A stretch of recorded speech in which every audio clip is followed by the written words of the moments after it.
Sud Radio. Le supplément média. Le supplément média avec Gabrielle Théry. Bonjour, vous êtes chef de projet, rédactrice technique à l'UFC Que Choisir. Et l'un des numéros qui a, je crois, on peut le dire, le plus cartonné, c'est celui sur les tests des air fryers. Air fryer, ça a été le cadeau de Noël. La preuve, Tristan Wallet, sa maman. Moi, j'ai vu avant les fêtes, il y avait des montagnes de air fryer dans les grandes surfaces. Et donc, vous les avez testés. Alors d'abord, on a un débat avec Gilles. Est-ce que ça sert à quelque chose, un air fryer ? Non.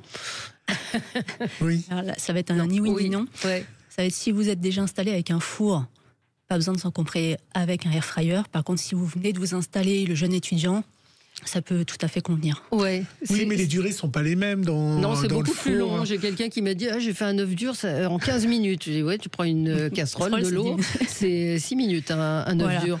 Donc comment vous expliquez, enfin vous êtes chef de projet, mais comment vous expliquez cet engouement qu'il y a eu autour de ce produit ? Je pense que par rapport au prix d'un four, l'air fryer est plus abordable. Il est facile à suffit de le brancher, alors que le four, faut trouver la niche, etc. Ouais. Et il y a eu beaucoup de marketing aussi. Hein. Ouais. Cuisine saine, frites sans huile, etc. De toute façon, moins bonne que dans une friteuse. Hein, Tout à fait. Vous êtes d'accord ? Donc racontez-nous un peu comment vous les avez testés. C'est pas la même chose après au niveau du poids, au niveau des choses, que ça soit dans l'huile, non ? Oui, c'est pour ça qu'il y avait le marketing cuisine saine sans huile. Brute comme ça, il suffit de cuire et c'est réglé, alors que dans le four, c'est une grosse cavité, on s'attend à un peu plus de sauce, un petit peu plus de graisse pour... Comment vous les avez testés, ces air fryers ? Quels ont été vos critères ? Alors, on a fait bien sûr des tests de performance de cuisson, mais on a aussi mesuré la consommation électrique, la facilité d'emploi, la sécurité et le bruit qu'il ne faut pas négliger non plus sur ces appareils. Oui, ça peut être très très bruyant. Voilà, il y a la soufflerie. Oui, soufflerie, et puis la qualité aussi de cuisson. Oui, parce qu'on a fait les frites, parce que c'est quand même c'était le premier argument à l'époque des premiers air fryers, maintenant un peu moins. C'est quand même un peu une déception, parce que là, parce que nous, on fait quand même avec le maximum de frites. Donc là, tout de suite, on voit les limites de l'appareil, parce qu'il cuit beaucoup.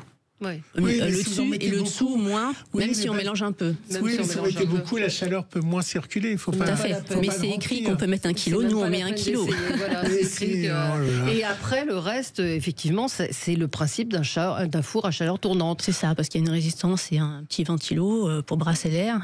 Donc c'est un four à chaleur tournante miniature. Exactement. C'est pour ça que je vous dis, si vous avez déjà le four, l'air fryer, ça fera doublon. Alors, pour nos auditeurs, est-ce qu'un air fryer à 55 € qu'on peut trouver sur Amazon ou dans les grands magasins et un air fryer à 120 ou à 130 €, voire à 300 €, il y en a qui sont beaucoup plus... Est-ce qu'il y a une différence dans les tests que vous avez faits ? Au niveau cuisson, c'est pas ça qui va faire la différence. Le prix, c'est surtout la taille déjà, parce qu'il y en a des tout petits, il y en a des avec 2 tiroirs. Et il y en a même qui sont connectés. Donc tout de suite, le prix va grimper. Oui, il est connecté. Voilà. C'est pas forcément les plus chers. Mais je l'ai payé 125 €. Non, voilà, il y a un peu de tous les prix. Après, bien sûr, quand on est dans le même moyen de gamme, vous aurez les petits programmes automatiques qui seront sympas. Vous posez moins de questions quand vous l'utilisez. Oui. Mais c'est vrai qu'il y a un engouement pour cet appareil qui est assez phénoménal. Hein.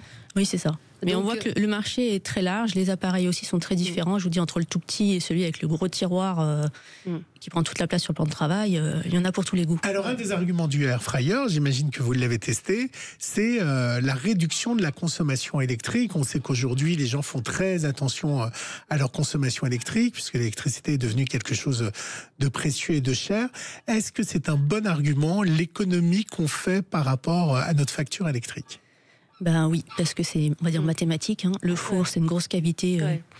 Et alors que le air fryer, c'est juste 11 litres, par exemple, voire même 6 litres.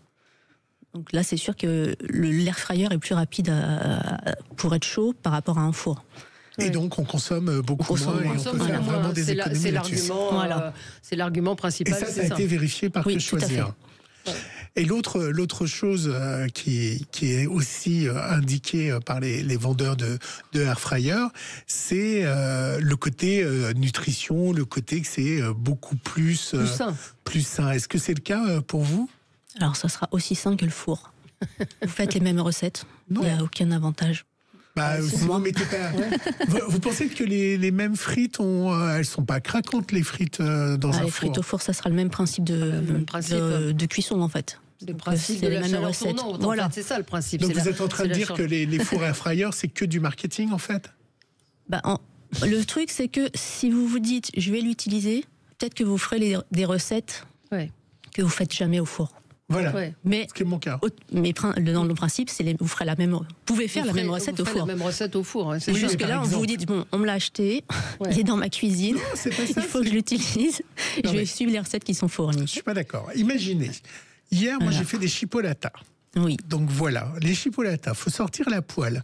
La poêle, vous allez mettre de l'huile ou quelque chose de sang. Vous piquez vos chipolatas. Non, on pique pas. On pique pas. Moi, je pique mes chipolatas. Après, ça explose. Oui, justement, faut pas piquer. Mais non, faut les cuire doucement. Sinon, elles vont être sèches. Sinon, elles vont être sèches et. Mais non. Bref. Donc, faut sortir votre poêle, d'accord. Faut ensuite mettre un ingrédient, de l'huile, etc. Là, vous les mettez au air fryer. C'est pareil dans le four, il faut les mettre sur une grille. 6 minutes à 180 degrés, schlac, j'ai mangé mes chipolatas. Vous pouvez aussi ouvrir votre four, mettre un plat avec les chipolatas dedans. C'est plus compliqué. Qu'est-ce qui est plus compliqué? Ça sera un peu plus long parce que la cavité est plus grande à chauffer, mais le résultat sera le même à la fin. Le résultat est le même. Et j'ai trouvé, moi, que c'était moins bon sur du poisson, par exemple, où il y avait une promesse de cuire sans matière grasse, etc.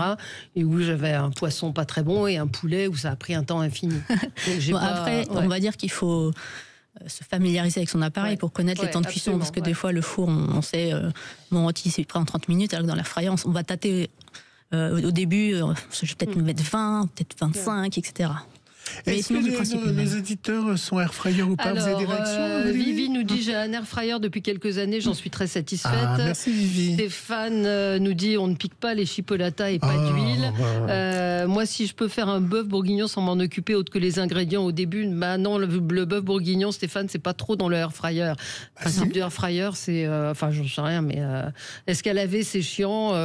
Non, ça se lave assez facilement. Puis non, il y a des grâce au revêtement anti-adhésif qui est dedans, dans lesquels il y a des PFAS. Voilà, exactement. On espère qu'ils seront similaires à notre test qu'on a fait sur les poêles. C'est un numéro. Les poêles, qu'est-ce qu'on fait alors?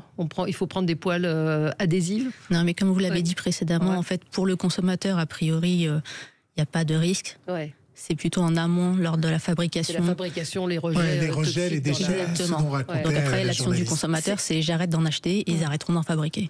C'est vraiment un numéro qui a cartonné, ce numéro des air fryers. Oui, c'était la bonne surprise, juste avant Noël. C'est vrai, ça a bien marché. J'ai vu même que moi j'ai reçu une publicité pour un abonnement à Que Choisir et c'était un extrait justement de ce numéro air fryer. Donc vous les avez testés, les chers, les moins chers, en fonction d'un certain nombre de critères, parce qu'effectivement maintenant ils deviennent de plus en plus perfectionnés. Ils sont tous fabriqués en Chine de toute façon. Oui, là je crois, c'est pour ça qu'on l'a même pas précisé. Enfin, il y en pas a en France en tout cas. Fabriqué en Europe. Dans d'autres pays asiatiques, mais pas très français. Non. Donc on dit c'est plutôt effectivement pratique. Le côté positif, c'est que c'est pratique. Côté négatif, c'est encombrant dans une cuisine. Surtout si on a un four déjà. Voilà, c'est ça. Mais en première installation, comme on dit, pour l'étudiant, c'est parfait, ou le petit couple. Vous dites éviter le suréquipement, l'air fryer remplit les mêmes fonctions qu'un four. C'est-à-dire que c'est vraiment de la surconsommation d'une certaine manière. Et puis, on a remarqué aussi, vous voyez les air fryers qui sont souvent mis en avant, c'est ceux avec les tiroirs. Mais il y en a aussi en forme de mini-four, c'est-à-dire avec la porte à battante, et on retrouve les grilles traditionnelles. Et elles sont peut-être plus pratiques pour faire une quiche que dans un tiroir. Camille nous dit, je trouve que c'est un atout très fort en économie d'argent sur facture et c'est bien pour une personne seule. C'est vrai que, oui, vous dites le petit couple, l'étudiant, la personne célibataire. Après, il y en a qui ont des très grands tiroirs qui peuvent accueillir le poulet entier, etc. Il y en a un là qui vient de sortir avec 2 étages, la grille pour faire griller les légumes, etc. Et ceux qui ont 2 tiroirs ont normalement la fonction de synchronisation. On met les légumes d'un côté, la viande de l'autre, et tout sera prêt au même moment. Bon, c'est passionnant à faire ces tests, non? C'est votre métier. Oui, c'est ça. Une minute, on organise les tests, mais c'est des labos spécialisés qui les réalisent. Et les prochains tests sur lesquels vous êtes, à Que Choisir? On fait les chaussures de randonnée, vous voyez, rien à voir. Ça, je suis pas candidat. Je reste avec mon air fryer. Merci. Vous m'aurez appris que les saucisses, même les saucisses non, de ça Toulouse. se pique pas. Mais non, ça se pique pas parce que vous avez toute la graisse qui va dans l'assiette et qui brûle qui va dans la poêle ou dans le. Je mangerai des contenant. knackis. Non, il faut pas. Mais les knackis non plus parce qu'elles explosent sinon. Oui. Donc c'est pas. Non, c'est pas une bonne idée. Faut pas piquer. Allez, à tout de suite pour les débats. Merci à vous. Merci d'avoir été avec nous, Gabriel Terry. Et évidemment, ce numéro de Que Choisir est disponible sur Internet. Tout à fait. Merci. Sud Radio, votre avis fait la différence.